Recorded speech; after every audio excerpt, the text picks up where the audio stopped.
Fala galera, Henrique Carvalho por aqui com mais um vídeo para você sobre marketing digital e hoje eu vou falar sobre o comportamento do consumidor, como que você pode conquistar a mente e o coração do seu cliente. Vamos lá!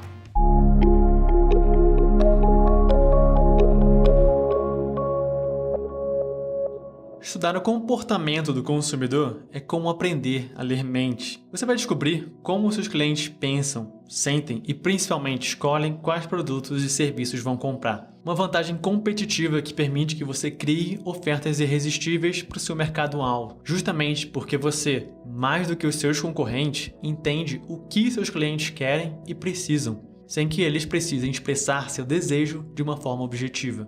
Você já parou para pensar em quantas decisões você toma no seu dia a dia? Quantas delas são relacionadas à compra de produtos e serviços? Todos nós somos constantemente influenciados pelo ambiente em que estamos inseridos. Um misto de informações que surgem da cultura local, da nossa família, de outras pessoas. O comportamento do consumidor ele é influenciado especialmente por fatores pessoais, sociais, culturais e psicológicos. Vamos conhecer um pouco mais sobre cada um deles. Fatores pessoais são características basicamente ligadas a uma única pessoa, mas que podem, ou não, aparecer no grupo no qual essa pessoa está inserida. Os fatores pessoais podem dizer muito sobre como uma pessoa faz compras, como ela toma decisões, quais são os seus hábitos únicos, quais são suas opiniões e seus principais interesses. Essas decisões são guiadas pela idade, sexo, histórico de vida, cultura e até mesmo problemas pessoais. Os gostos vão variando conforme o momento em que você se encontra no ciclo de vida,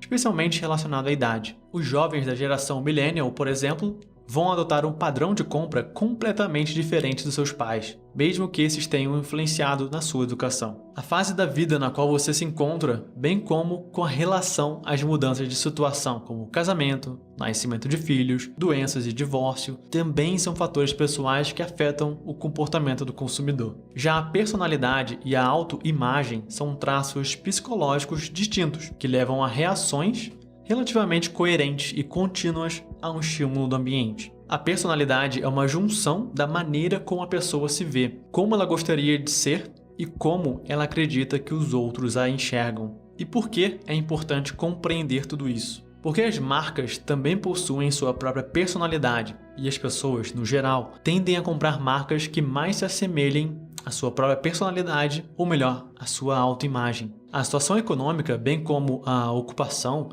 é outro fator pessoal que delimita o comportamento do consumidor. Talvez uma pessoa que ganhe um salário de R$5.000 por mês até queira comprar uma Ferrari, mas certamente suas condições financeiras não vão possibilitar que esse desejo seja realizado. Por fim, pessoas que pertencem a uma mesma classe social e até mesmo possuem uma ocupação igual, certamente não terão o mesmo estilo de vida, já que cada um possui um conjunto especial de interesses, opiniões e atividades favoritas. O estilo de vida é impactado também ou pela falta de tempo ou por falta de recursos financeiros. Quem não possui muito dinheiro busca por preços baixos, já quem não tem tempo deseja comodidade. Fatores culturais. A cultura é o aspecto que mais influencia o comportamento do consumidor. À medida que crescemos, somos bombardeados com ideias de valores, crenças e percepções vindos de nossos pais e familiares, do ambiente escolar e de outras instituições com as quais temos contato, especialmente nos primeiros anos de vida. Já as subculturas são mais específicas e envolvem grupos raciais, religião e nacionalidade. O comportamento do consumidor é bastante influenciado por suas crenças e valores. Você pode apreciar o vinho tinto seco e considerar seu gosto muito bom. Porém, algumas pessoas podem ter uma experiência diferente e não muito agradável com a bebida e acreditarem que vinho pode causar dor de cabeça. Frequentemente, as pessoas não se comportam de maneira consciente com as suas crenças e isso tem alguns motivos. Habilidade. Alguém pode querer comprar um curso avançado de marketing digital, porém ainda não ter a habilidade de mexer no computador, o que seria muito difícil a aplicação dos conceitos. As demandas que competem entre si. Apesar de você querer comprar um novo celular e também precisar de um novo notebook para trabalhar, seu orçamento só permite que você faça uma das duas compras, fazendo com que essas necessidades acabem competindo entre si. E a influência social. Você pode até achar que fumar é algo que você gosta de fazer, porém, A partir do momento que todos os seus amigos acham que fumar é um ato anti-higiênico, né, você pode se sentir influenciado a parar de fumar. Estratégias de mudança de atitude não são muito bem vistas, principalmente quando os consumidores suspeitam que as empresas estão apenas pensando em seu próprio benefício, especialmente quando elas tentam convencer o consumidor a mudar de marca, que seria o mesmo que mudar a sua crença. Uma maneira de fazer com que o consumidor mude a sua percepção em relação a um produto não é forçando uma mudança de crença, mas sim associando o produto com um estímulo positivo, como fazem os clássicos comerciais de margarina, que associam imagens de famílias felizes e perfeitas com o consumo do produto no café da manhã.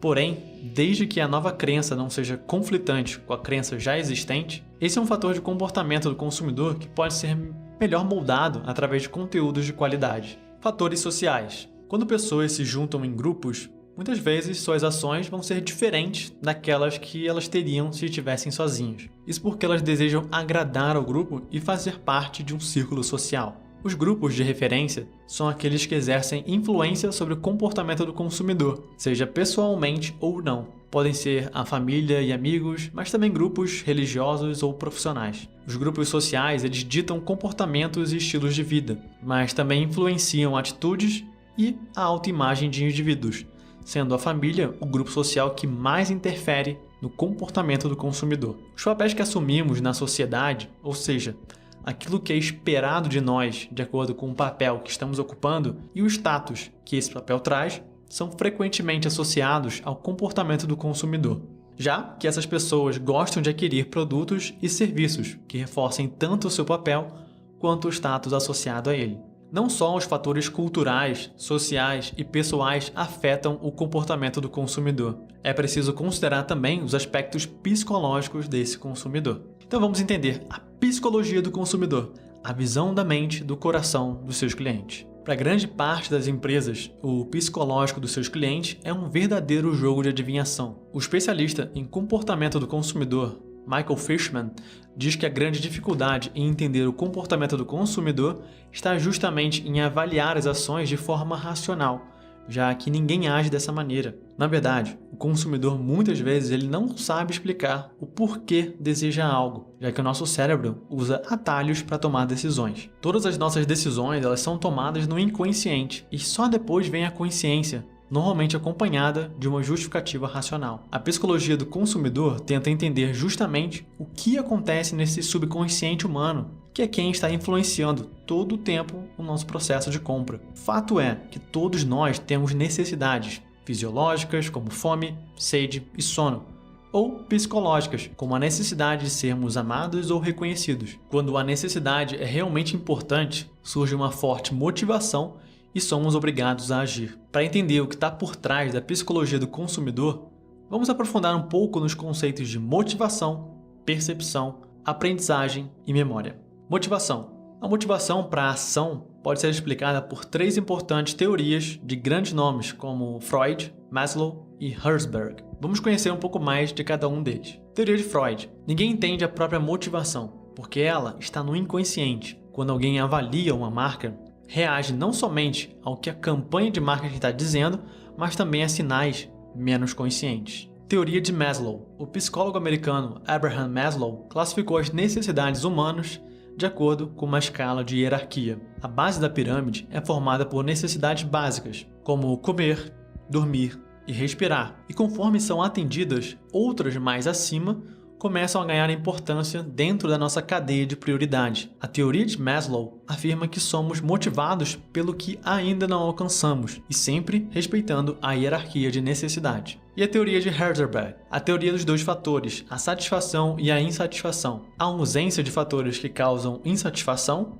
não bastam para gerar satisfação. Você pode acreditar que um sapato precisa ser confortável e não machucar o seu pé para não gerar uma insatisfação com o produto. No entanto, esse não é um fator determinante para que você realmente fique satisfeito com o produto. Percepção. É o processo que alguém seleciona, organiza e interpreta as situações para criar a sua própria visão de mundo. A percepção nada tem a ver com o mundo externo, pois duas pessoas podem interpretar uma mesma situação de formas completamente diferentes, baseadas no que acontece no seu mundo interior. Por que a percepção é um fenômeno tão diferente de uma pessoa para outra? Os processos de atenção seletiva, distorção seletiva e retenção seletiva ajudam a entender melhor o que acontece em nossa mente. A atenção seletiva funciona quase como um mecanismo de defesa do nosso cérebro, que não consegue processar a enorme quantidade de informações que recebemos o tempo todo. Já a distorção seletiva é causada por uma percepção prévia a respeito de uma marca. Se você só teve experiências positivas com uma marca de detergente, você tende a acreditar que aquele é o melhor produto e que seus concorrentes são automaticamente inferiores.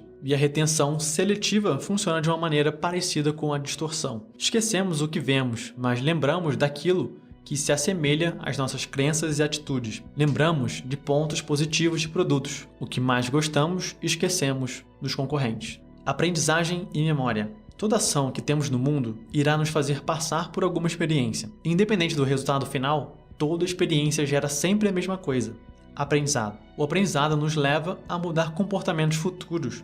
Se a sua experiência prévia com o uso de algum produto foi negativa, provavelmente você irá trocar de marca na próxima compra, assumindo que tudo que aquela marca que causou a sensação de insatisfação irá causar o mesmo desconforto no futuro. Para aprender, o consumidor não precisa necessariamente passar pelo processo de compra, já que é possível observar as atitudes e consequências de outras pessoas. Por exemplo, algumas lojas processam pessoas por furtos, não porque desejam que aquelas pessoas que cometeram o crime deixem de fazê-lo, mas para evitar que outras pessoas considerem repetir esse tipo de comportamento. Todas essas experiências e aprendizados, especialmente se repetidos, vão passar o processo de memorização. E todos esses fatores psicológicos vão afetar o comportamento do consumidor. Apesar de você não poder controlá-lo e nem, muitas vezes, direcioná-los, você precisa entender aquilo que o seu cliente pensa para conversar, de forma que faça mais sentido para o seu público. Esse foi um novo vídeo aqui de hoje para você aqui no nosso canal no YouTube sobre o comportamento do consumidor. Se você curtiu, lembra de dar o seu joinha, sempre ajuda bastante a gente a entender quais conteúdos são os favoritos, né, em relação à nossa audiência, para que a gente possa produzir mais e mais desses que vocês mais gostam. E se você ainda não tiver inscrito no canal da BDB aqui no YouTube, vai lá, clica nesse botão, se inscreva. A gente publica vídeos 3 vezes por semana, segunda, quarta, sexta. Geralmente a gente usa o horário de 2 horas da tarde, beleza? E dito isso, eu vou ficando por aqui, então eu aguardo você no próximo vídeo. Tchau, tchau!